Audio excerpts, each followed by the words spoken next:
Hello दोस्तों, मैं भीम कुमार आप सभी को आपके परिवार एवीएन कोचिंग सेंटर में स्वागत करता हूं। आज मैं जीव विज्ञान की पहली अध्याय जीवों का वर्गीकरण का वस्तुनिष्ठ क्वेश्चन लेकर आया हूं। चलिए पहले क्वेश्चन की ओर। पहला क्वेश्चन है, जीवों के वर्गीकरण का उद्देश्य नहीं है। जीवों का वर्गीकरण का उद्देश्य नहीं है। ऑप्शन नंबर ए है कुछ निश्चित लक्षणों के आधार पर जीवों का पहचान करना। ऑप्शन बी है समरूपता तथा संबंधों के आधार पर प्रजातियों को उचित वर्गों के क्रम में रखना। ऑप्शन सी है जीवों के विकासवादी परिवर्तन का प्रदर्शन करना। ऑप्शन डी है विभिन्न विभिन्न भाषाओं में जीवों का नाम दर्शाना। तो इसका आंसर होगा डी। इसका आंसर होगा डी।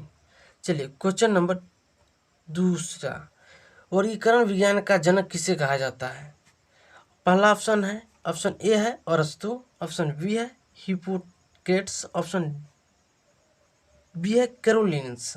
ऑप्शन सी है हिप्पोक्रेट्स। ऑप्शन डी है व्हिटेकर। इसका आंसर होगा बी कैरोलस लीनियस। चलिए क्वेश्चन नंबर 3 की ओर।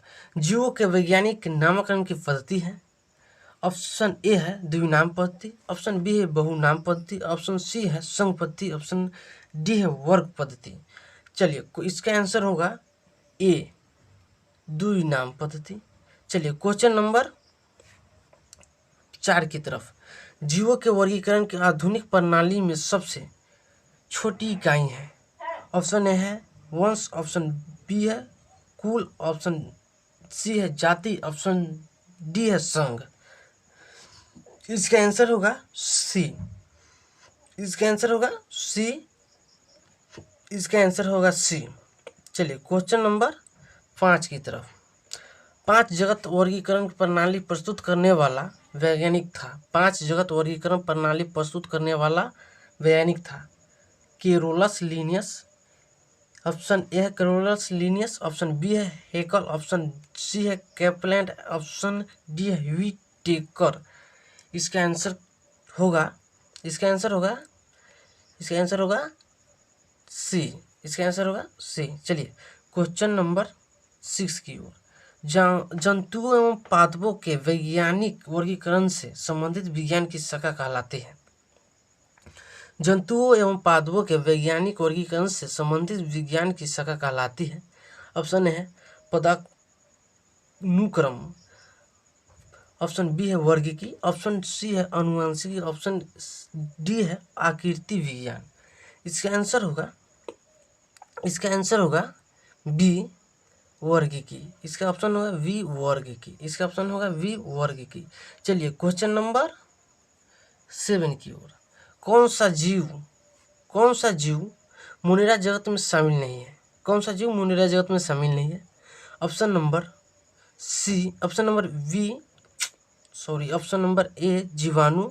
ऑप्शन नंबर बी नील हरित शैवाल। Option number C mycoplasma. Option number D कवक। 7 नंबर क्वेश्चन, कौन सा जीव मुनिरा जगत में शामिल नहीं है? ऑप्शन नंबर ए जीवाणु। ऑप्शन नंबर बी नील हरित शैवाल। Option number C mycoplasma. Option number D कवक। इसका आंसर होगा 7 का आंसर होगा डी कवक। ऑप्शन नंबर डी कवक। चलिए क्वेश्चन नंबर 8 की तरफ। विषाणु किस जगत में शामिल किए जाते हैं? विषाणु किस जगत में शामिल किए जाते हैं? Protista. Option number A Protista. Option number B Monera. Option number C Protozoa. Option number D इनमें से किसी में नहीं। चलिए इसका आंसर होगा डी इनमें से किसी में नहीं। चलिए क्वेश्चन नंबर 9 की तरफ। जीवाणुओं के संबंध में सत्य नहीं है। जीवाणुओं के संबंध में सत्य नहीं है। ऑप्शन ए है मुनिरा जगत से संबंधित। ऑप्शन नंबर बी है कोशिका जीव। ऑप्शन नंबर है ए कोशिकीय जीव। ऑप्शन नंबर सी है केंद्र युक्त। ऑप्शन नंबर डी है स्वपोषी। ऑप्शन नंबर डी है स्वपोषी। इसका आंसर होगा केंद्रयुक्त। इसका आंसर होगा केंद्रयुक्त यानी सी। केंद्रयुक्त यानी सी। चलिए क्वेश्चन नंबर 10 की। और अब तक खोजी गई सबसे छोटी जीवाणु कोशिकाएं हैं। ऑप्शन नंबर ए है शैवाल, ऑप्शन नंबर बी है विषाणु, ऑप्शन नंबर सी है माइकोप्लाज्मा, ऑप्शन नंबर डी है कवक। ऑप्शन नंबर डी है कवक। इसका आंसर होगा सी माइकोप्लाज्मा। इसका आंसर होगा सी माइकोप्लाज्मा। क्वेश्चन नंबर 11 की तरफ। कवकों के विषय में असत्य कथन है। कवकों का अध्ययन माइकोलॉजी के अंतर्गत किया जाता है। ऑप्शन नंबर ए है कवकों का अध्ययन माइकोलॉजी के अंतर्गत किया जाता है। ऑप्शन नंबर बी है कवक उन स्थानों पर पाए जाते हैं जहां जीवित अथवा मृत कार्बनिक पदार्थों की उपस्थिति होती है। कवक सी है। ऑप्शन सी है कवक अपना भोजन स्वयं बनाते हैं। ऑप्शन डी है ईस्ट एवं मशरूम कवक के उदाहरण है। इसका आंसर होगा सी। इसका आंसर होगा सी। इसका आंसर होगा सी। कवकों के विषय में असत्य कथन है। कवकों का अध्ययन माइकोलॉजी के अंतर्गत किया जाता है। ऑप्शन नंबर ए है कवकों का अध्ययन माइकोलॉजी के अंतर्गत किया जाता है। ऑप्शन नंबर बी है कवक उन स्थानों पर पाए जाते हैं जहां जीवित अथवा मृत कार्बनिक पदार्थों की उपस्थिति होती है। ऑप्शन सी है कवक अपना भोजन स्वयं बनाते हैं। ऑप्शन डी है ईस्ट एवं मशरूम कवक के उदाहरण है। इसका आंसर होगा सी। चलिए क्वेश्चन नंबर 12 की ओर। कवकों का प्रयोग किया जाता है। ऑप्शन नंबर डी खाद्य पदार्थों में, ऑप्शन नंबर बी अल्कोहल निर्माण में, ऑप्शन नंबर सी ब्रेड बनाने में, ऑप्शन नंबर डी उपयुक्त सभी में। कवकों का प्रयोग किया जाता है खाद्य पदार्थ के रूप में। ऑप्शन नंबर ए है कवकों का प्रयोग किया जाता है। ऑप्शन नंबर ए है क्वेश्चन नंबर 12 का कवकों का प्रयोग किया जाता है खाद्य पदार्थ। ऑप्शन नंबर ए है खाद्य पदार्थ के रूप में। ऑप्शन नंबर बी है एल्कोहल निर्माण में। ऑप्शन नंबर डी है ब्रेड बनाने में। ऑप्शन नंबर डी है उपयुक्त सभी में। इसका आंसर होगा सी ब्रेड बनाने में। इसका आंसर होगा सी ब्रेड बनाने में। चलिए क्वेश्चन नंबर 13 की ओर। लाइकेन के संबंध में असत्य कथन है। लाइकेन के संबंध में असत्य कथन है। कथन ए लाइकेन थैलोफाइटा प्रकार की वनस्पति है। कथन बी ये कवक तथा शैवालों के सजीवन का परिणाम है। कथन नंबर सी अनेक औषधियों के निर्माण में इनका प्रयोग होता है। ऑप्शन नंबर डी ये मृदा को हानि पहुंचाते हैं।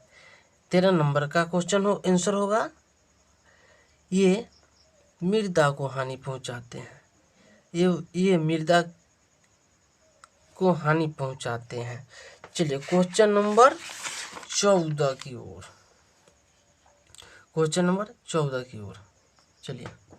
शैवालों के विषय में सत्य कथन की पहचान कीजिए। कथन शैवालों का अध्ययन फाइकोलॉजी के अंतर्गत किया जाता है। कथन नंबर बी प्राय या प्रकाश संश्लेषण के द्वारा अपना भोजन का निर्माण करते हैं। कथन नंबर सी विश्व का लगभग 75% ऑक्सीजन शैवालों द्वारा किया जाता है। कथन नंबर डी उपयुक्त सभी। इसका आंसर होगा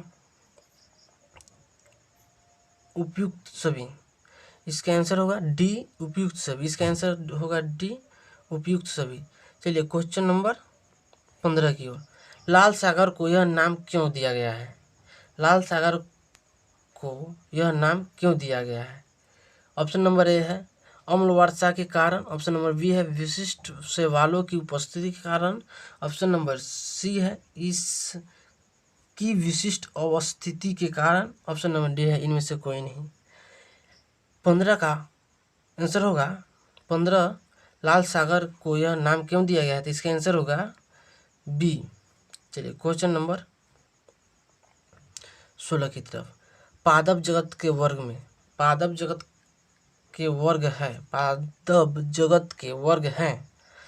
option number A Thallophyta, option number B Bryophyta, option number C Tracheophyta, option number D ये सभी। इसका आंसर होगा इसका आंसर होगा क्वेश्चन नंबर 16 का आंसर होगा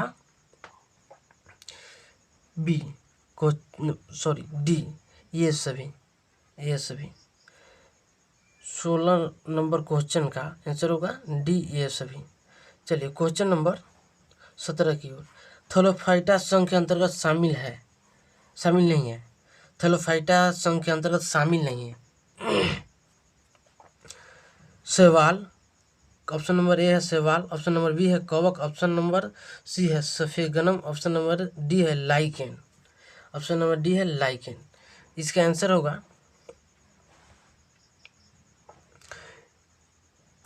होगा सी, सफेगनम। इसका आंसर होगा सी, सफेगनम। 17 नंबर क्वेश्चन का आंसर होगा सी, सफेदगनम। चलिए 18 नंबर क्वेश्चन की ओर। नाइट्रोजन स्थिरीकरण करने वाले शैवाल है। नॉन स्टॉक एवं एनाविना, ऑप्शन ए है नॉन स्टॉक एवं एनाविना, ऑप्शन बी है सारगासम, ऑप्शन सी है कारा, ऑप्शन डी है लेमिनेरिया। इसका आंसर होगा, अब क्वेश्चन नंबर 18 का आंसर होगा ए। क्वेश्चन नंबर 18 का आंसर होगा ए, नॉन स्टॉक एवं एनाविना। चलिए क्वेश्चन नंबर 19 की ओर। जिन पादपों में भोजन एवं जल के संवहन के लिए संवहन तंत्र पाया जाता है, वे किस पादप संघ में अंतर्गत आते हैं? ऑप्शन ए है थैलोफाइटा, ऑप्शन बी है बायोफाइटा, ऑप्शन सी है ट्रैक्योफाइटा, ऑप्शन डी है ब्रायोफिस्टा। इसका आंसर होगा, क्वेश्चन नंबर 19 का आंसर होगा सी, ट्रैकोफाइटा। चलिए क्वेश्चन हुआ समाप्त। आप सभी को क्वेश्चन अच्छा लगी हो तो लाइक, शेयर और कमेंट जरूर करें। आप सभी लाइक, शेयर, कमेंट और सब्सक्राइब जरूर करें।